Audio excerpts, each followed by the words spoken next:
Many different countries use puppets in their culture.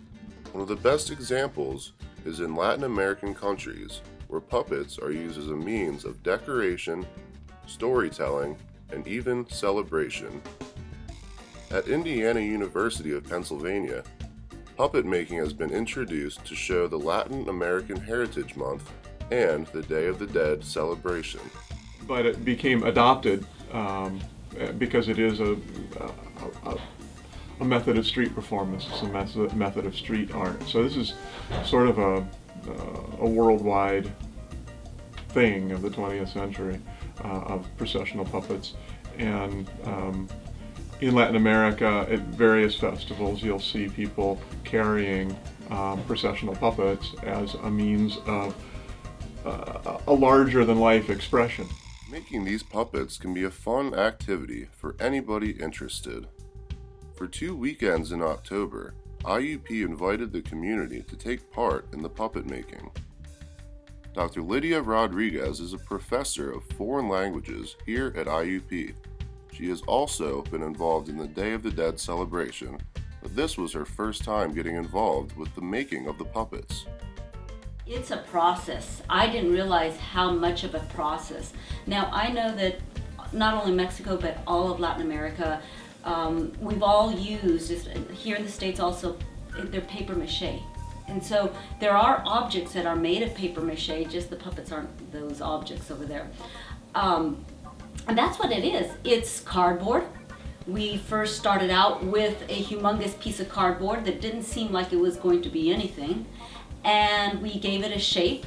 And this was Dr. Jones helping us out. After we gave it a shape, we sort of slid it so it flapped to form the head. And then afterwards, we just started to paper mache it together. Of course, we stapled it or glued it together so it formed that head shape, and then paper macheing it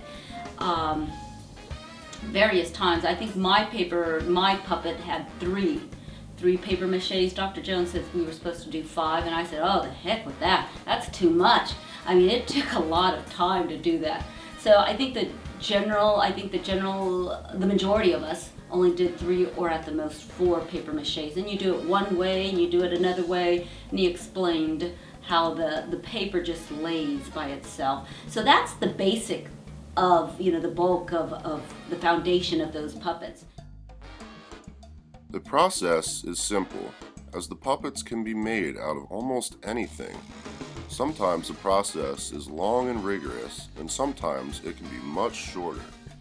You take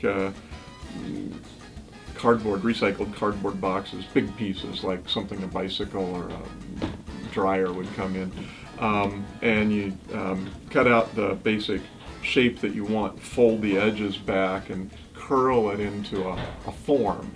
And then 5 layers of paper mache go over that. Here in the Day of the Dead celebration, the masks and puppets are large and stand out very easily. This is sort of like more of a U.S. creation, and when I say U.S. creation, it is the Latinos here in the United States. So I'm going to say the puppets are just sort of like another mask, because that's what they are, a humongous mask. And the mask, what is Dr. Eladio Molina talked about what he thought the mask was. The mask was to not scare the spirits away that are coming back on November 2nd. So, puppet making is one of the activities held in the Day of the Dead. The celebration involves numerous people and community members in Indiana, Pennsylvania. We've been trying to do a Day of the Dead celebration, a Day of the Dead processional, for 2 or 3 years now on some scale. A couple of years ago, she put together something pretty effective. What interested me was her interest and passion for the Day of the Dead celebration, and my interest in processional puppetry, actually in puppetry of all kinds.